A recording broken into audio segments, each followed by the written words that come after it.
Good morning, children. So today's lecture will be a chapter review of simple harmonic motion. Okay, coming to simple harmonic motion, okay, we can divide the chapter into 7 parts. We may get questions related to equations of motion in SHM, like equations related to displacement, velocity, acceleration, kinetic and potential energies. Then questions related to graphs, okay, different types of graph like displacement time, velocity versus displacement, and so on. Then coming to simple harmonic motion, we have classified it into two types, linear and angular.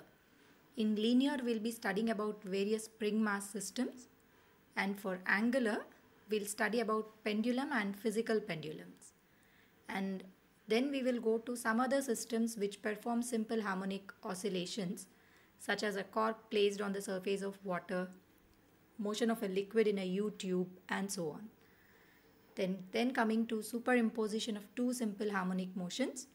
Okay, what is the nature of displacement of the particle or path followed when you superimpose two simple harmonic motions? And at last, we end up the chapter with damped and forced oscillations. Particularly on damped and forced oscillations, we only get formula-based applications. Okay, now let us start with a periodic motion. All of you are familiar with when to call the motion as periodic. Anything which repeats at regular intervals of time. Okay, so here I took the periodicity in terms of time. So we represent it mathematically as if f of t is equal to f of small t plus capital T, then the function is said to be periodic, and capital T here, it is called the time period of periodic motion. And for every periodic motion, according to the Fourier analysis, you can represent the displacement or y equals to a naught by 2, it's a constant, plus sigma n equal to 1 to infinity a n sine n omega t plus sigma n equal to 1 to infinity b n cos n omega t. Okay, as n is taking values from 1 to infinity, you can get the equation like a naught by 2 plus a1 sine omega t plus a2 sine 2 omega t plus a3 sine 3 omega t, and so on. Similarly, the cosine functions. So any function which is in this form, we call it as a periodic function. When to call the function vibratory or oscillatory? Any to and fro motion or back and forth motion about a fixed point. Example is oscillations of a pendulum or oscillations of a spring mass system, vibrations of strings of guitar. The word vibration is used when frequency is very high, whereas oscillatory is used when frequency is less. Then coming to simple harmonic motion, we know it is a vibratory or an oscillatory motion in which restoring force is proportional to displacement and is always directed towards a mean position. F is proportional to minus x, or you can write F equal to kx minus kx, or F plus kx is equal to 0. This is called force law. And we know that we can project uniform circular motion on x and y axis to get simple harmonic motion. Say if a particle is moving in a circular path with constant speed, the foot of the perpendiculars dropped on x-axis or on y-axis represent simple harmonic motion. So if I take the position of the particle as x comma y as shown in the figure, then x is equal to a cos theta I have written as omega t, and y is equal to a sine omega t. These two equations represent simple harmonic motion or displacement of a particle performing simple harmonic motion. Now look at, if I take y is equal to a sine omega t as displacement of simple harmonic motion, then differentiating this, we get velocity as a omega cos omega t. That is in terms of time. Whereas if you replace cos omega t from the first equation, that is y equal to a sine omega t, we get velocity in terms of displacement as omega under root a square minus y square. And we know that maximum speed is a omega. Speed will be maximum at mean position. At extreme position, velocity becomes 0. You can observe the graph. The first graph gives you displacement versus time, which is a sine function. Second graph is showing you velocity, okay, which is a cosine function. Third graph is a graph between velocity and displacement, which is an ellipse whose major axis is a omega, length of minor axis is a. Because I took displacement on y-axis, I have got it as a and a omega. Coming to acceleration, again if you differentiate velocity, we get acceleration as minus a omega square sine omega t. In terms of displacement, it is minus omega square y, and maximum acceleration is omega square a. At extreme position, we get maximum acceleration. When displacement is maximum plus a, acceleration is minus a omega square. In opposite direction, when a is equal to minus a, when displacement is minus a, acceleration will be positive. Now look at the two graphs. Displacement is showing you, acceleration shown in the figure is minus a sine omega t graph, and a versus y graph is a straight line with a negative slope, and slope gives you the value of omega square. Coming to kinetic and potential energies, okay, the average kinetic and potential energy of a simple harmonic oscillator. Okay, if you remember, kinetic energy is half m omega square a square minus y square. Potential is half m omega square y square. If you take the average value for one time period, we get the value as 1 by 4 m omega square a square. And observe the frequency of oscillations. If oscillations of the simple harmonic oscillator have a frequency f, kinetic and potential energy will have a frequency 2f. Then coming to phase difference between displacement and velocity, since displacement is sine and velocity is cosine function, they differ by 90 degrees. Similarly, velocity and acceleration differ by 90 degrees. Acceleration and velocity differ by 180 degrees. Okay, they are differing by 180 degrees or pi radians. Now you can observe here kinetic and potential energies. Kinetic energy is half m omega square a square cos square omega t in terms of cosine function or trigonometric function. Without trigonometric function, in terms of displacement, it is half m omega square a square minus y square. And you can observe two graphs here. The first one is representing a graph between total energy, kinetic and potential energies with respect to amplitude a, displacement, whereas second one is with respect to time. As kinetic energy increases, potential will decrease, but total energy will always remain constant. So coming to numericals based on equations, look at the given equations. They may ask you identify which of the following functions is periodic or periodic and simple harmonic but not periodic, and so on. So I have given you 6 examples here. First one is a sine omega t, and all of you know it is a periodic as well as a simple harmonic motion. It represents displacement of simple harmonic oscillator. If y is a sine omega t plus b cos omega t, okay, they differ by 90 degrees. So whenever you have two periodic functions, we can modify this relation and express it in terms of sine or cosine function. So therefore, even this represents a periodic as well as a simple harmonic motion, but amplitude is root over a square plus b square. If x is equal to a plus b sine omega t, it is a periodic function according to Fourier equation, but it does not represent simple harmonic motion, because when you double differentiate it, we will not get acceleration as proportional to displacement, negative of displacement. Any simple harmonic motion should obey the relation a is equal to minus omega square x or omega square y or k square in k into y.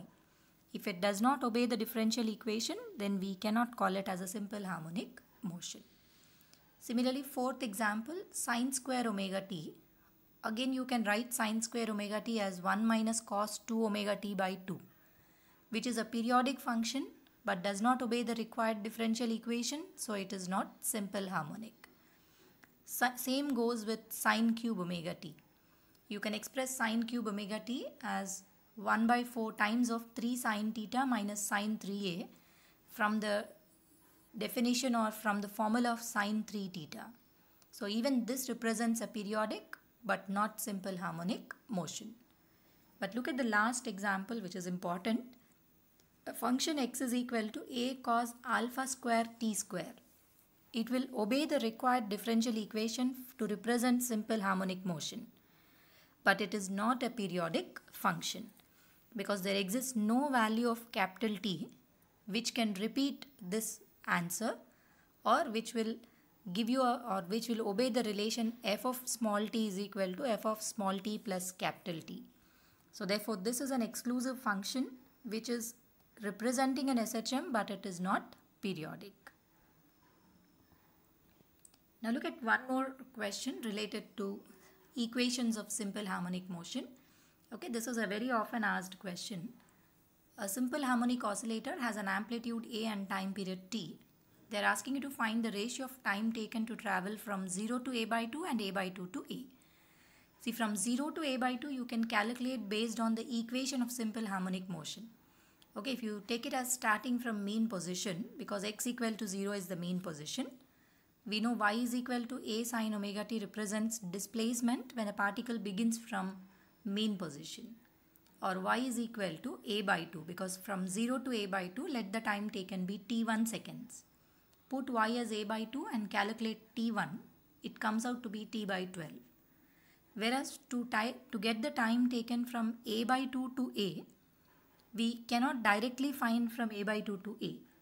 We know the time taken from 0 to a is 1/4 of the time period, t by 4. And 0 to a by 2, it is t by 12. So the time taken to move from a by 2 to a will be t by 4 minus t by 12. Again I repeat, to move from 0 to amplitude, 0 to a, it will take t by 4 seconds. And from 0 to a by 2, t by 12. The difference will give you the time taken to move from a by 2 to a. And when you divide these two relations, you will get the ratio as 1:2. Next, coming to another question. This is a very important model regarding average speed. Say a particle is moving in a straight line and performing simple harmonic motion. Starting from rest. Underline the word, it is starting from rest. Starting from rest in the sense its speed should be 0. We know that speed will be 0 only at extreme position. So that is indirectly telling you the motion is beginning from extreme position.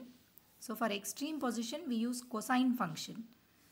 Displacement is a minus small a is equal to, because it has covered a distance a in tau seconds, the displacement from mean position will be capital A minus small a, which is a cos omega t. And similarly, after another tau seconds, it has covered a distance of 2a in the same direction. So its net displacement from the mean position will be a minus 3a in 2 tau seconds. Again I am repeating, it has a displacement of capital A minus small a from mean position, because particle is starting from one corner. We are measuring the displacement from the center. So center till the position of the particle, it is capital A minus small a. And it has covered another 2a meters in another tau seconds. So total displacement from extreme position to this position is 3a. So when you measure the distance from the mean position, it will be a minus 3a. So we have got two relations. Now solve 1 and 2 and you will get the amplitude as 2a and time period as 6 tau. But I am leaving the solving part to you. The method of solving is express cos 2 omega t as cos square omega t minus sin square omega t. We already know what is cos square omega t from first equation. You can find sin square omega t using the relation cos square theta plus sin square theta equal to 1. When you substitute and simplify, your answer comes out to be amplitude is 2a and time period as 6 tau. Okay, this also is an important question. Let's look into one more question. Okay, there are two particles moving in straight line in again simple harmonic motion with same amplitude and same time period. It's given that one particle is at plus a by 2, another is at minus a by 2, and they are approaching each other, what is the phase difference between them? See, for answering this type of questions, better represent the motion in circular path. Say P1 is the position of the first particle which is at a distance a by 2 along x-axis. So if you know this horizontal distance as a by 2 and hypotenuse is a, we can get the angle made with x-axis as 30 degrees. Similarly, particle P2 is at a position minus a by 2 from origin. That is in the second quadrant. So if you write minus a by 2, even I get the angle as 30 degrees with negative x-axis. And they are approaching each other. So arrows indicated at P1 and P2 will show that the particles are approaching each other. So one particle is moving in anti-clockwise direction P1, whereas P2 is moving in clockwise direction. We want the angle between them, the phase between them. So observe what is the angle between those two particles P1 and P2 indicated by red and blue lines. Angle has become 120 degrees. So 120 degrees itself is the phase difference between P1 and P2. Now coming to questions related to spring mass systems. Okay, so we know spring mass system performs linear simple harmonic motion. Since it is a linear simple harmonic motion, look at the various arrangement of the springs. If you remember, when springs are in series, equivalent spring constant is 1 by k equivalent equal to 1 by k1 plus 1 by k2. But if they are in parallel combination, k equivalent is equal to k1 plus k2. So using this, whether it is vertical or horizontal, time period is not going to change. So look at the first A bit. It is a vertical spring mass system. So time period I have written 2 pi under root m by k. B bit, it is a horizontal spring mass system. Time period is 2 pi under root m by k. So for horizontal or for vertical oscillations, frequency and time period is not going to change. Coming to C bit, we have two springs connected in series. So find k equivalent, k1, k2 by k1 plus k2. So time period becomes 2 pi under root m by k equivalent. When you substitute k equivalent in C bit, you get the time period 2 pi under root m into k1 plus k2 by k1, k2. Now look at the D bit. Spring k1 is connected to a rigid support and the block. K2 is also connected to a rigid support and the block. So K1 and K2 here are connected in parallel combination. When they are in parallel combination, we know K equivalent will be K1 plus K2. So time period of oscillation would become 2 pi under root m by K1 plus K2. Then coming to E bit, observe the arrangement carefully. We have 4 springs. Upper 2 are in series. Upper 2 are in parallel, lower 2 are in parallel. So we have got 2k and 2k which are in series. And if you find out k equivalent, it comes out to be k. So though the arrangement looks complicated, time period is 2 pi under root m divided by k. In F bit, again all the 3 springs are in parallel combination. It looks like series, but remember it is parallel because one end of the spring is to the block, another end is to the rigid support. So time period becomes 2 pi under root m by k1 plus k2 plus k3.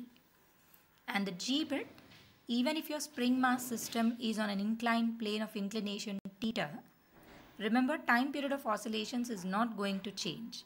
Since the inclined plane is initially at rest, the block is placed on the inclined plane. It is already having an extension of mg sine theta because of its weight.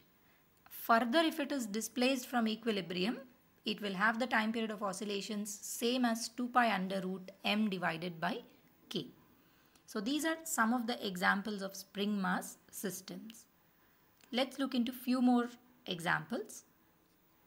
So look at H bit. Instead of 2 springs, we have 2 blocks connected by a spring. So whenever you get 2 blocks connected by a single spring, you can reduce it with a reduced mass. So reduced mass is m1 m2 by m1 plus m2. So H bit, it is equivalent to a single spring connected to a block of mass m1 m2 by m1 plus m2. So your time period of oscillations would become 2 pi under root mu divided by k. The same arrangement may be modified and given as I bit, where one block is placed on the other connected by a spring, but all the frictional forces are absent. Okay, there is no friction between the surfaces. In such a case, when you displace M2, M1 and M2 will start oscillating together, just like the reduced mass in the previous case. So we get that same time period 2 pi under root mu divided by k. Now look at J bit. Again there are two blocks inside a tube connected by two springs. So you can reduce it to a single spring of spring constant K1 plus K2, and the two blocks having a mass M1 and M2 can be reduced as reduced mass M1 M2 by M1 plus M2. So the time period becomes 2 pi under root mu divided by K1 plus K2. Now till now we have considered the systems having blocks and masses connected. Now K bit shows pulley system connected with a spring. And here the pulley is a movable pulley. Since the pulley is movable, we have to apply the equation of constraint, because displacements are not same for the block and the spring. Say if the block is displaced by a distance x in the downward direction, spring will be extended by a distance x by 2. Since the extension of the spring is x by 2, for the spring tension is 2t, which is causing an extension x by 2. So 2t is equal to k into x by 2 will give you tension in the spring. Then for the blocks, restoring force is provided by tension. So Fs is equal to minus t. If you write force as mass into acceleration, finally you're getting the time period as 2 pi under root m by k by 4. So instead of doing this, you can remember the arrangement. If the spring is connected to a pulley as shown in the figure K, the system is equivalent to a single spring with a spring constant K by 4. So you don't have to derive it in the exam. The moment you see the arrangement, you can remember the equivalent diagram given below, which is K by 4 connected to a block of mass M. Now look at the next arrangement. So here three springs are given. K1 and K2 have same spring constant. K2 is another spring which is connected vertically. So I have not showed you the derivation for this. For this type of questions, when you displace the central block, we will have to find out the restoring forces, add them and simplify it. Finally, you get the equation or answer as 2 pi under root, time period as 2 pi under root m by K2. K2 is the spring constant of the vertical spring connected at the bottom, plus 2 K1 cos square theta. But observe the diagram carefully. Angle between the two K1s is 2 theta. But in the formula we get it as only theta. So if in your question the angle is given as 90 degrees, take it as 45 when you are substituting in your formula. Now coming to the next bit. In this bit, three blocks are connected to a spring of spring constant K. The question will be like, what would happen if M1 is removed to time period of oscillations and the amplitude? Remember, time period of oscillations only depends on the existing mass, whereas amplitude depends on the mass what you have removed. Say if you have removed M1, amplitude will be M1g by k. If you remove M2, amplitude will be M2g divided by k. I repeat, amplitude depends on the removed mass, whereas time period depends on the existing mass connected to the spring mass system. Now look at one more arrangement of movable pulley system. Okay, there is a pulley connected to a block of mass m and the spring constant is k. See, if the mass is displaced by a distance x, spring will extend by a distance 2x. Since it's a movable pulley, again constraint relation. So instead of deriving the whole expression, if you see the arrangement as shown in the figure, then it is equivalent to a spring of spring constant 4k connected to a block of mass m. So if you know the equivalent diagram, you can find out the time period of oscillations. In the next question, observe the arrangement. A number of pulleys are given. Each spring has a spring constant K. Just now we have seen that if one spring is connected to a pulley with a block of mass M, equivalent spring constant was K by 4. Now if you get this type of arrangement, you can write the equivalent arrangement.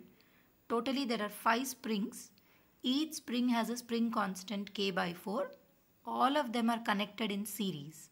So when you find K equivalent, it becomes K by 4 into 5, that is K by 20. If you know the value of K, you can find out what is the time period of oscillations. So these are some of the questions related to spring mass system. Remember, spring mass system, even if it is suspended in a lift, it is not going to get affected in its time period of oscillations because nowhere G is involved in it. Whether the lift is accelerating up or down or in a satellite, spring mass system will always have its own time period T is equal to 2 pi under root M divided by K. Unlike pendulums, this is unaffected by external accelerations. Now let's look into few more linear simple harmonic motions. Okay, look at this example.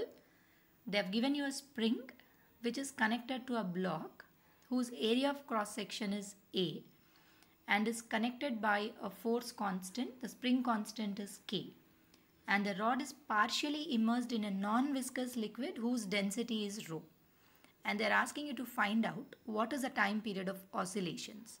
So whenever you get these questions, first identify who is providing the restoring force for the block.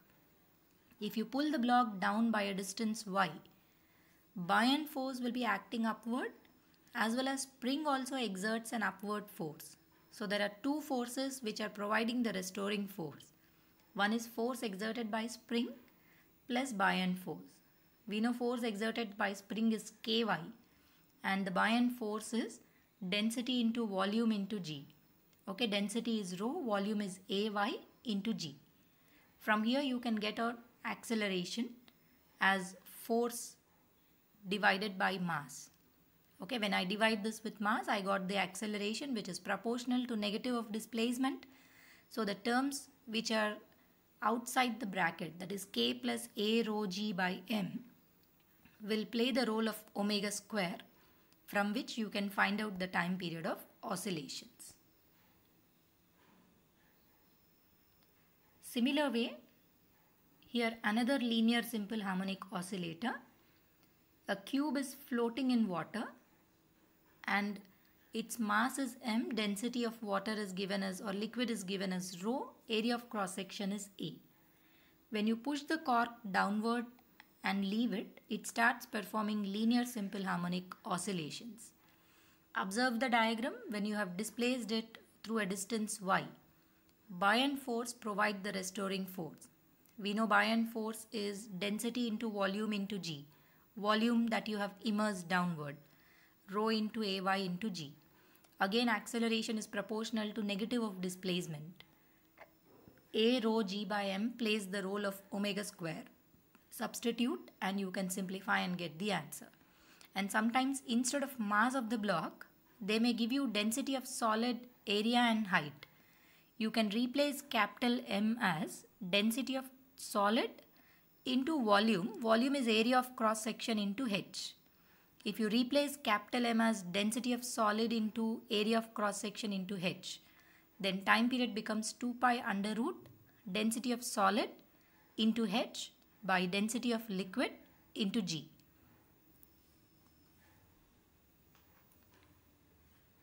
Okay, observe this case of oscillations of a liquid in a U-shaped glass tube or a manometer. In the first diagram, level of liquid was same. If you push the liquid down by a distance y, the other side would increase by a distance y, so that the difference in the liquid levels become 2y. So buoyant force is due to the weight of the liquid, which is indicated by the shaded portion. We know weight is written as mass into gravity. mass is written as density into volume. Density is rho, volume is 2y into area of cross section. Again from here we have got restoring force as proportional to negative of displacement, which can give you the time period of oscillations as 2 pi into under root m by 2 rho g into a. Again the same rule, if small m is not given in the question, you can replace it as density into volume of the liquid. Now one more question involving modulus of elasticity. Okay, here it is said that a cylindrical piston of mass capital M, cross-sectional area A, is slides smoothly inside a long cylinder closed at one end, enclosing a certain mass of gas. See, we know when you push the cylinder inward, we are increasing the pressure. So the gases would exert a force to displace the piston and push it outward. And this results in a simple harmonic oscillations of the piston. So in such a case, if you assume that the process is isothermal, then we can start with PV equal to constant. To get the force, we know force is excess pressure into area. So by differentiating PV equal to constant, we can get dP is equal to minus P into dV by V. Or if you remember the bulk modulus for an isothermal bulk modulus is B iso is equal to delta P by minus of delta V by V. You can directly start from isothermal bulk modulus and then find out the force. And once you know the force is proportional to displacement, you can find the time period of oscillations. If the process is isothermal, you end up with an iteration 2 pi root m into h by rho into a. Remember here m is mass of the piston, h is the initial length of the cylinder to which gases are filled, P is the pressure, A is area of cross section. But if the process is adiabatic, in such a case, the same formula will change to 2 pi under root mh by gamma P into A. Okay, where gamma is the ratio of specific heat. Now coming to angular simple harmonic motions. We know pendulum is an example of a device which performs angular simple harmonic motion. And if oscillations or displacement is considered to be very small, that means for small amplitude, we have derived that time period is 2 pi root L by G, where L is the length of the pendulum. And here remember, length of the pendulum is always measured from center of the bob till the point of suspension. So if the size of the bob increases, length of pendulum also will increase. And G is acceleration due to gravity. When do you call the pendulum a seconds pendulum? A pendulum whose time period is 2 seconds is said to be a seconds pendulum. Observe the two graph for a seconds pendulum or any other pendulum. If you plot L versus T graph, the nature of the graph is with decreasing slope. Okay, with length on x-axis, time on y-axis. The first graph is a curve. Whereas L versus T square graph is a straight line passing through origin. And when you calculate the length of the seconds pendulum, you get the length as 1 meter, or exact value is 9.8. And you have already studied when a pendulum is placed in a lift accelerating upward, G effective has to be taken. So 2 pi root L by G plus A when it is moving upward, minus A if the lift is accelerating downward. In free fall, T becomes infinity. I didn't give you free fall here. G minus G becomes infinity. That means pendulum is set for oscillation.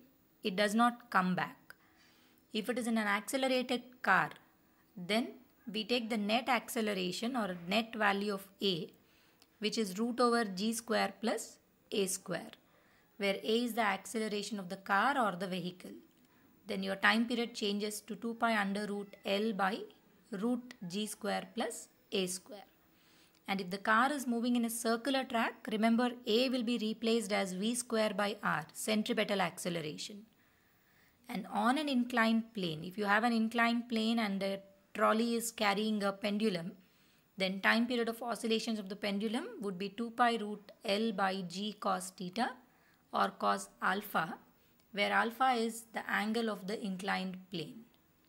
And sometimes they give you infinite long pendulums and what is the time period of oscillations. For an infinite long pendulum, T is 2 pi root R by G, where R is radius of Earth, which is 6,400 kilometer. Don't evaluate the value. This answer comes out to be 83.4 or 84.6 seconds, approximately 84.6 minutes. Next, coming to physical pendulums. Any object suspended at one point, if you displace it and it starts performing angular simple harmonic motion. Okay, say for example, a disc is held in your hand and you displace it from equilibrium, it starts oscillating. Oscillations of a disc. It is an example of a physical pendulum. Now for all physical pendulums, remember the final result. Time period is given by 2 pi under root I by m into g into d, where I is moment of inertia about the point of suspension. Again I repeat, I represents moment of inertia about the point of suspension. M is the mass of the body, G is acceleration due to gravity, and D is distance of center of mass from the point of suspension. Say if it is a simple pendulum, I is ml square and D is L. Whereas for other objects, moment of inertia changes with the object, distance of center of mass also keeps on changing. To understand, look at this example. First example, I have given a ring. For a ring, if it is pivoted at that particular point, at the highest point, moment of inertia about the point of suspension by parallel axis theorem would be mr square plus mr square, which is 2mr square. And the distance of center of mass is capital R. Similarly, for a disc, moment of inertia about the point of suspension will be 3 by 2 mr square. Distance of center of mass will be capital R. Then for a metal rod, we know about one end moment of inertia is ml square by 3. Distance of center of mass will be L by 2. If you put these conditions in T is equal to 2 pi under root I by mgd, you can get the time period of oscillations. Now coming to superimposition of two simple harmonic oscillators. See, if two particles are performing simple harmonic motion in mutually perpendicular directions, one is x equal to a sine omega t, another is y is equal to b sine omega t plus phi. Observe the equations carefully. They have different amplitudes. A and B are amplitudes of two perpendicular SHMs and they differ by a phase equal to phi. So when you eliminate the value of t from this relation, that means find out what is sine omega t and cos omega t, square and add both of them, you get a final equation as x square by a square plus y square by b square minus 2xy by ab into cos phi as sine square phi. This represents an oblate ellipse. Okay, an ellipse which is not along the axis, inclined at an angle phi with the axis. So two SHMs differing by a phase phi with different amplitudes, mutually perpendicular or superimposed. Resultant equation represents equation of an ellipse. And in this we have special cases. Sometimes they give phi equal to 0. That means two mutually perpendicular SHMs and having a phase difference 0 with different amplitudes.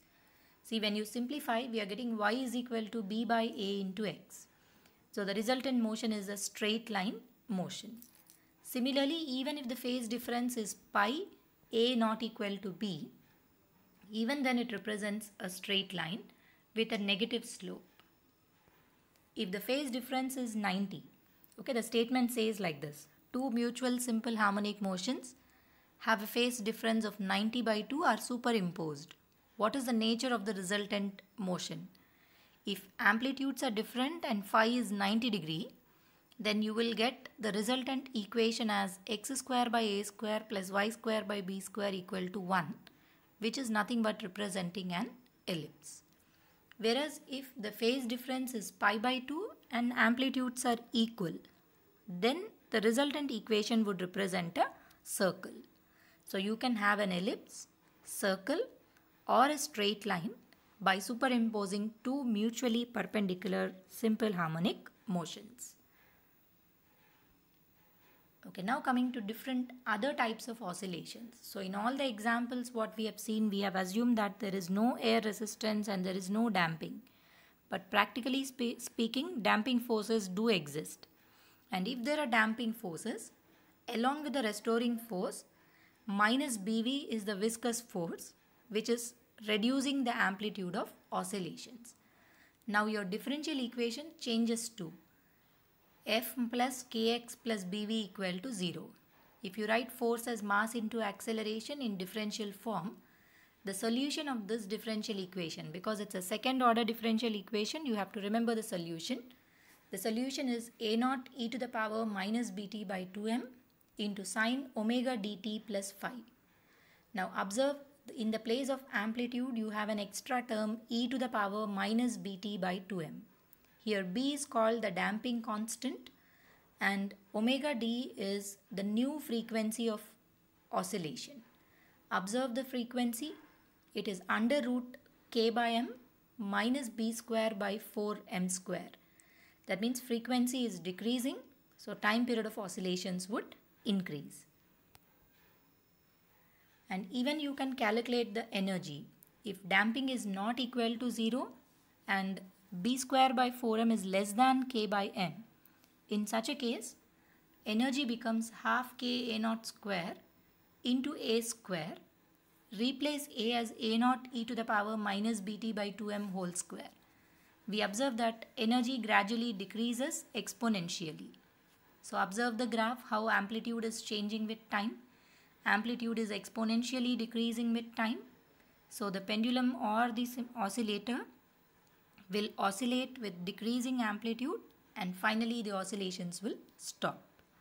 Such oscillations we call them as damped oscillations. Then coming to forced oscillations. If a body is made to vibrate or oscillate in the presence of an external periodic force, then we call the oscillations as forced oscillations. It is same as the previous differential equation, but do not equate it to 0. Equate it to external periodic force F naught sine omega t.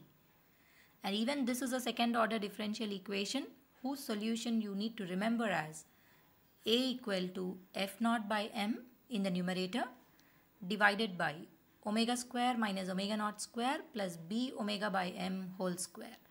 So from this equation you can observe that denominator is increasing, so amplitude will decrease.